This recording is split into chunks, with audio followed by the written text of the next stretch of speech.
Le regain de tension entre Israël et ses voisins place les Bédouins de Tsahal en première ligne. Ces Arabes musulmans sont affectés à la surveillance des frontières. Voyez le reportage de Stéphane Amar. Nous sommes sur la frontière qui sépare Israël du Liban. Plusieurs fois par jour, l'armée israélienne patrouille ici afin de détecter d'éventuelles infiltrations. Ces hommes sont des pisteurs. Ils traquent la moindre trace de pas. C'est comme les empreintes digitales ou l'ADN.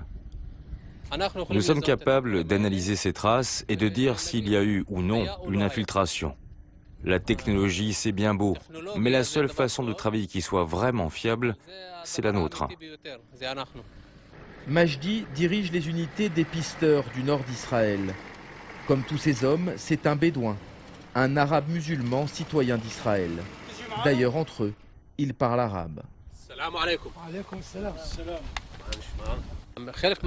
Cela fait partie de nos coutumes, de notre culture. Nous sommes habitués à suivre les traces de pas afin d'assurer la sécurité de la tribu. Et l'État d'Israël, c'est notre grande tribu. Affectés tout particulièrement aux frontières d'Israël, les Bédouins sont en première ligne dès que se produit le moindre accrochage. Qu'ils soient syriens, libanais, égyptiens ou palestiniens, l'ennemi est toujours un arabe musulman, comme eux. Mais ils n'ont pas d'état d'âme. Parmi les terroristes, il y a des Bédouins, des Palestiniens, des djihadistes. Nous n'avons aucune affinité, aucun attachement d'aucune sorte avec les gens qui font ce genre de choses, en aucun cas. Depuis la création de l'État juif, il y a 64 ans, plusieurs dizaines de Bédouins sont morts au combat pour Israël. Majdi nous emmène dans le mémorial qui leur est consacré.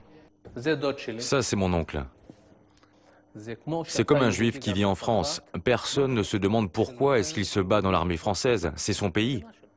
Nous sommes nés ici. Nous avons été élevés ici. Nous ne pensons à rien d'autre. Nous n'avons pas d'autre État. C'est notre pays ici. Chaque année, 1500 à 2000 Bédouins s'engagent dans l'armée israélienne. Ils sont tous volontaires. Mais ce choix ne fait pas l'unanimité parmi cette minorité qui s'estime discriminée par l'État. Nous refusons de participer à ce que l'armée israélienne fait à Gaza et en Cisjordanie. Et deuxièmement, qui décide de cette politique? Nous ne participons pas à ces décisions. Alors comment peuvent-ils nous demander de faire le service militaire?